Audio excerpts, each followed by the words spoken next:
Bismillahirrahmanirrahim. Assalamu alaikum students. Hope you are doing well. So in the previous video we have discussed the derivation of radius of an electron कि हम किसी भी electron का radius find कैसे करते हैं. आज के इस वीडियो में आज हम डिस्कस करने लगे हैं डेट इज अबाउट कि किसी भी ऑर्बिट की हम एनर्जी कैसे मेजर कर सकते हैं. First thing is that. उसके बाद बेटा जो हमने प्रीवियसली क्लास में रेडियस के बारे में पढ़ा था उस पर एक जो है प्रॉब्लम वो सॉल्व कर लेते हैं. अच्छा, उसका फॉर्मूला क्या था? Radius is equals to A naught N square upon Z. ठीक है जी. एन वहां पर क्या था? एन वहां पर था बेटा ऑर्बिट नंबर. ठीक है, तो यहाँ पर एग्जांपल दी हुई है. Find the radius of fourth orbit, यानी एन की वैल्यू का क्या होगी बेटा? यहाँ पर 4 होगी. Of electron in hydrogen atom. ठीक है, नील बोहर की थ्योरी जो मैंने आपको पढ़ाई उसके पास्टुलेट्स बताए और जो डेरिवेशन बताई, रेडियस का एक फार्मूला ड्राइव किया हमने. उसमें मैंने आपको क्या बताया था कि वो सिंगल इलेक्ट्रॉन्स पर क्या होता है? एप्लीकेबल होता है. ओके जी. फार्मूला हमारे पास था R is equal to A naught N square upon Z. A naught की वैल्यू मैंने आपको बता दी थी उसी वीडियो में, विच वाज 0.529. और यहाँ पर बेटा एन की वैल्यू हमें क्या मिली हुई है? 4. ठीक है, और जेड हमारे पास क्या है? 1. ठीक है जी, क्योंकि हाइड्रोजन का आइटम है तो जेड की वैल्यू क्या होगी? 1 होगी. ठीक है, वैल्यूज बेटा यहाँ पर पुट कर दिए. 4 के ऊपर स्क्वायर आया. अगर आप इसे करेंगे तो आपका आंसर क्या आएगा? ये हो जाएगा 8. 8 को इससे करेंगे क्या आएगा? 8.46. A not is the correct answer of this problem. ठीक है, आगे चलते हैं. अच्छा जी, अब हमारे पास है कैलकुलेशन ऑफ एनर्जी. थोड़ा सा मैं इसे जो है रिमूव कर दूं. अच्छा, अब देखें.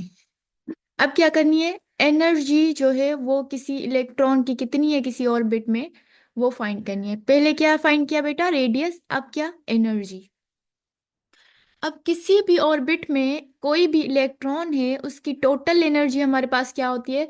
उसकी पोटेंशियल एनर्जी और काइनेटिक एनर्जी का सम. ठीक है, अब पोटेंशियल एनर्जी हमारे पास बराबर होती है वर्क डन के.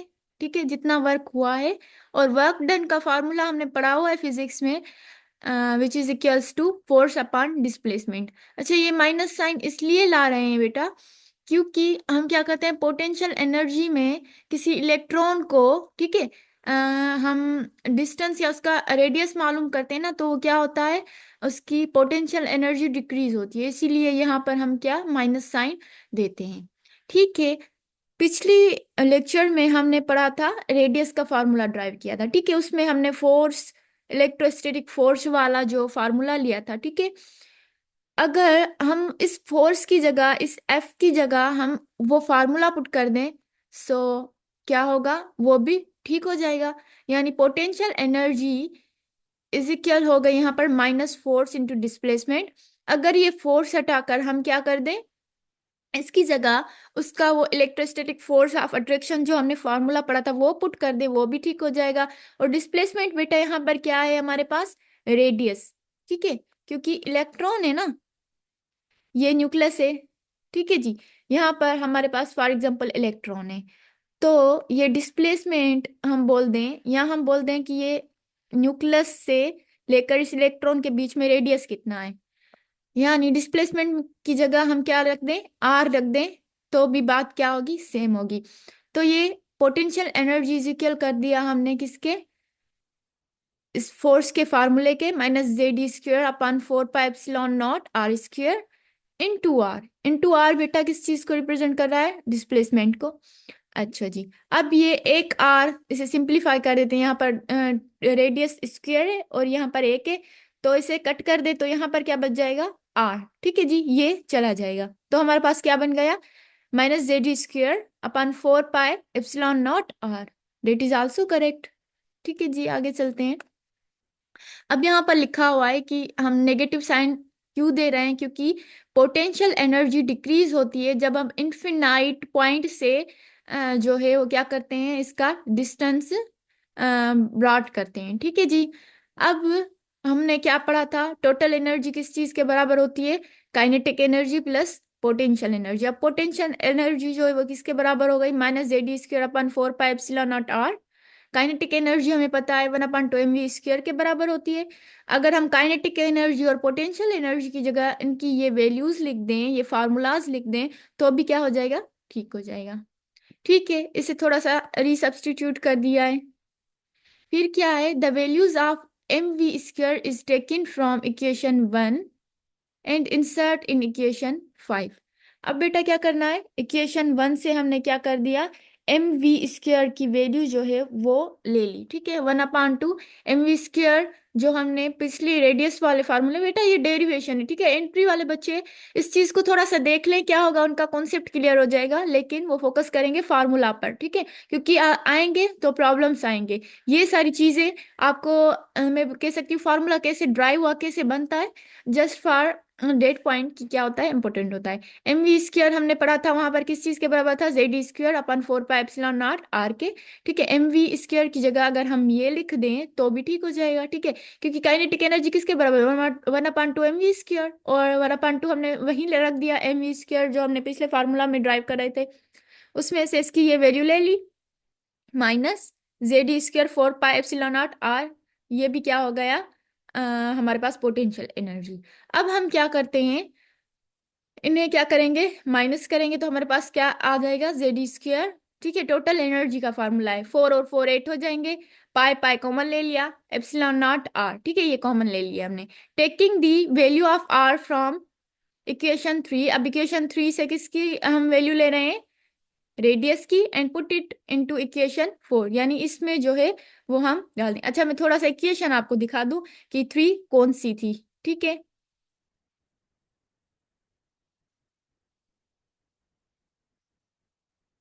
ये वाली बेटा, थोड़ा सा, अच्छा, ये वाली चीज जो है हम लेकर, ये फार्मूला अब आर की जगह ये हम वहां पर पुट कर रहे हैं। ठीक है, गोइंग बैक टू डेट।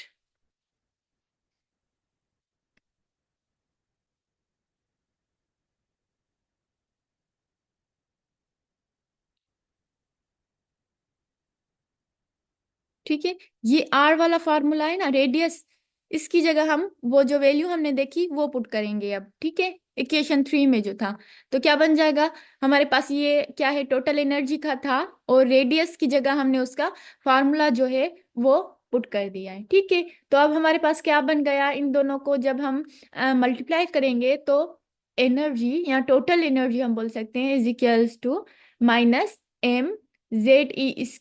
हमने कॉमन ले, सॉरी, जेड जो है हमने क्या कर दिया, स्क्वायर इसका, जेड और जेड क्या हो गए, स्क्वायर हो गए, और ई क्या हो गए, ये स्क्वायर है, तो ये क्या हो जाएगा, पावर में 4 हो जाएगा। ठीक है बेटा, अपान, हमने हमने इसमें क्या कर दिया, 8πe0²। ठीक है, क्योंकि दो बार है, n²h²। ठीक है, ये क्या कर दिया हमने इसमें, हम बोल सकते हैं सिंप्लीफाई कर दिया या मल्टीप्लाई कर दिया।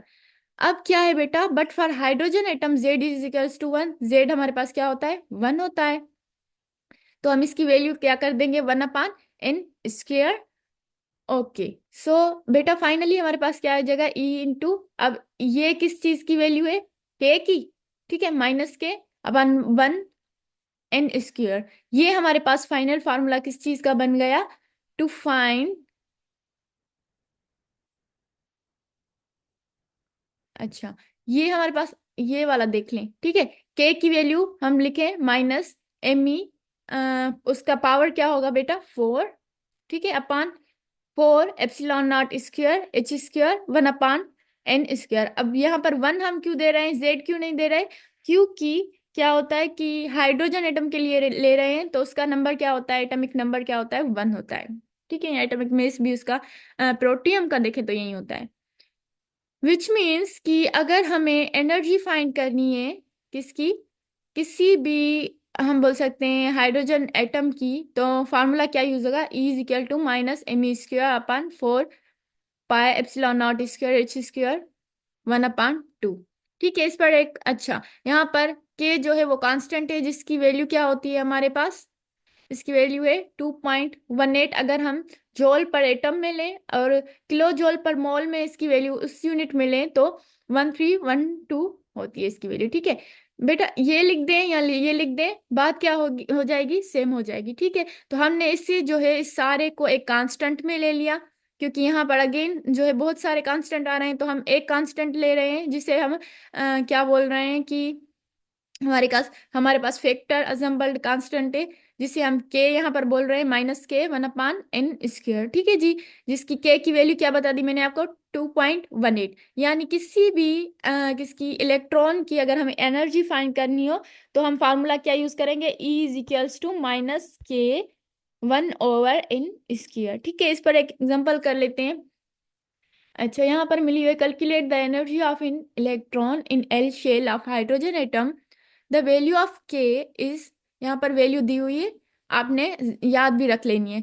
हो सकता है कि के की वैल्यू ना दे वो आपको एंट्रेंस में। ठीक है जी, तो एल शेल के लिए हमारे पास क्या है, कोरस्पॉन्ड टू, अब क्या होता है, पहला शेल के, ठीक है, फिर एल, यानी ये दूसरा है, तो एल का वैल्यू क्या हो जाएगा 2, क्योंकि के जो है फर्स्ट है तो उसका 1, एल है तो 2, एम है तो 3, लाइकवाइज जो है चलता जाता है। ठीक है, बोहर्स फार्मूला फॉर एनर्जी, अब बोहर्स की ये हम डेरिवेशन सारी कर रहे थे ना, Bohr's formula for energy of electron is given by -k 1, यानी कुछ भी नहीं होता। ठीक है, यहाँ पर अगर -k दे दे अपन n², बात सेम हो गई, तो वही किया है हमने, फार्मूला पुट कर दिया है, E = -k/n²।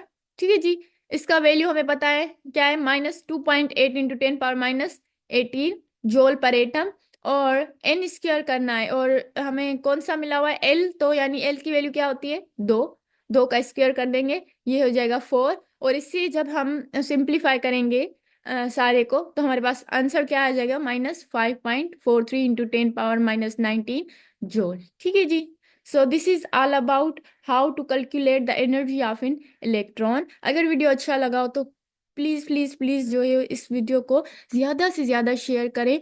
इससे क्या होता है बच्चों की मोटिवेशन मिलती है, इससे दिल नहीं कहता कि देखो ना व्यूज़ आ रहे हैं ना सब्सक्राइबर्स बढ़ रहे हैं, तो इंसान को मोटिवेशन नहीं मिलती कि आप जो है ना किसी कंटेंट बनाएं या फिर जो है इन्हें पढ़ाएं, क्योंकि इट विल ऑलवेज गिव और टेक का होता है ना। ठीक है जी, तो जिस बच्चे को भी अच्छी लगी वो अपने फ्रेंड्स के साथ अपने ग्रुप्स में मेरी वीडियोस लाजमी शेयर किया करें। थैंक यू, अल्लाह हाफिज़।